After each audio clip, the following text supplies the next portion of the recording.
안녕하십니까. 계속해서 대전, 세종, 충남 소식입니다. 오늘 대전과 세종, 충남은 미세먼지 농도가 나쁨 수준을 보인 가운데 평년 수준의 기온을 보였습니다.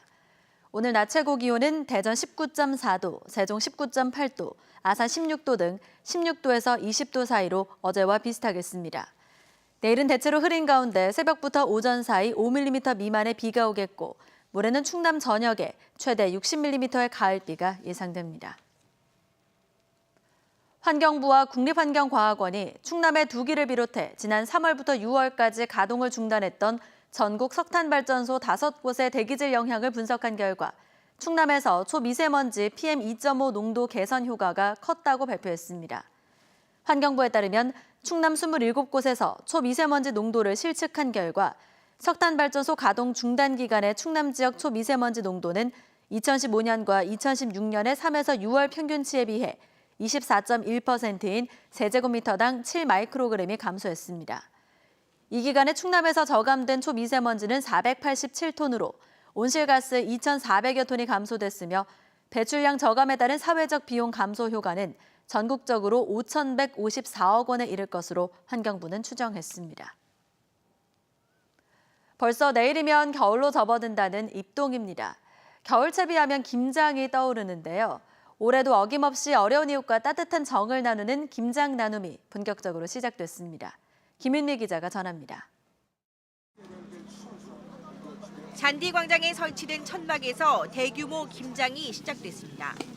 김치 담그기라면 자신 있는 베테랑 주부는 물론 김장 초보인 20, 30대 청년까지 팔을 걷어붙였습니다. 절인 배추만 무려 7,000kg에 달해 금세 이마에 땀방울이 맺히지만 겨우내 김치를 맛있게 먹을 어려운 이웃을 떠올리며 힘을 냅니다. 대부분 부모님께서 해주신 거를 이제 받아 먹고 하다 보니까 이게 뭐 어려운지는 몰랐는데 막상 하다 보니까 좀 힘이 좀 많이 들고요. 뭐 힘들지만 어찌됐든 어려운 분들한테도 간다고 하니까 나름 보람이 좀 있는 것 같습니다. 한화그룹 16개 계열사 임직원과 대전 지역 자원봉사자 등 200여 명이 참여한 사랑의 김장 나눔 행사에는 외국인들도 서툰 손길이지만 동참해 따뜻한 정을 보탰습니다. 한국에서 살면서 김치 만들기 정말 하고 싶었어요. 그래서 생유사업하면서 모든 사람한테 봉사하고 싶어요. 온정을 담은 김치는 춥고 긴 겨울을 보낼 홀로 사는 노인 등 어려운 이웃들에게 또 하나의 희망으로 전달됩니다. 무료급식소로 전체적으로 배분이 될 거고요. 무료급식소조차도 나오시지 못하는 장애를 가지고 계신 어르신이나 장애인들을 위해서는 봉사자들이 일일이 찾아다니면서 전달을 할 계획으로 있습니다.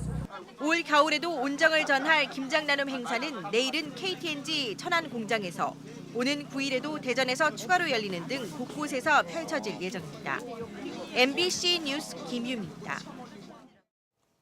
6.13 지방선거 당시 더불어민주당의 불법 선거자금 의혹과 관련해 전직 대전시 의원과 선거캠프 자원봉사자 등 2명을 구속한 검찰이 조사 대상을 확대하고 있습니다. 대전지검 관계자는 대전의 모 기초의원이 6.13 지방선거가 끝난 시점에 구속된 자원봉사자 A씨에게 선거사무소 집기 구매 비용 등의 명목으로 금품을 건넨 정황을 살펴보고 있다고 밝혔습니다. 검찰은 이 과정에서 이번 사건을 폭로한 김소연 대전시 의원이 비용의 일부 부담한 사실을 확인하고 두 의원을 참고인 신분으로 불러 조사를 마친 뒤 선거회계에 적법한지 법리관계를 검토하는 것으로 알려졌습니다. 검찰은 구속된 두 사람이 두 의원을 포함한 다른 정치권 인사에게도 금품을 요구하거나 받았는지 여부도 집중 조사하고 있습니다. 충남지방경찰청 지능범죄수사대가 노숙자와 무직자의 명의를 도용해 수십억 원대 대출을 받아 가로챈 혐의로 총책 37살 A씨 등 8명을 구속하고 38살 B씨 등 8명을 불구속 입건했습니다. 이들은 노숙자에게 숙식을 제공하는 등 약간의 대가를 주고 명의를 빌려 유령 법인에 등록해 은행 대출을 받거나 신용카드를 개설해 사용하는 수법으로 지난 2016년 12월부터 1년 6개월 동안 노숙자와 무직자 23명을 상대로 10억 2천여만 원의 부당이득을 챙긴 혐의를 받고 있습니다. 지난 3월 대전 MBC가 단독 보도한 대전 신학대 교수 채용 비리 의혹 등과 관련해 교육부가 민원 조사를 시작했습니다. 교육부는 오늘 사립대학 정책과 사무관 등을 대전 신학대에 보내 개방형 이사제 선임 과정의 불법성 여부를 비롯해 후원금을 받고 교수를 채용한 의혹 등을 집중 조사하고 있습니다.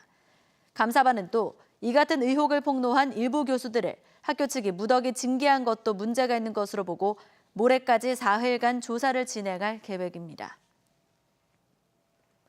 당진 화력발전소 실내 저탄상에서 자연 발화로 2주 넘게 유연탄이 타면서 유해가스가 발생했지만 이런 사실을 숨겨 주민들의 원성을 사고 있습니다. 당진시는 당진 화력발전 10기 가운데 최근 9호기가 고장나 정비하는 과정에서 하루 4,000톤씩 사용돼야 할 유연탄이 소진되지 못한 채 쌓여 자연 발화가 일어났으며 현재 쌓여있던 유연탄을 모두 소진해 불은 정리됐다고 설명했습니다. 당진 화력에서는 지난 2015년에도 자연 발화로 60일 정도 탄 더미가 타면서 유해가스가 나와 주민들이 고통을 호소했습니다. 충남을 관통해 세종까지 이어지는 충청산업문화철도, 일명 보령선 조기 착공을 위한 사전 타당성 조사 중간 보고회가 세종시청에서 열렸습니다. 대전에서 전해드렸습니다. 고맙습니다.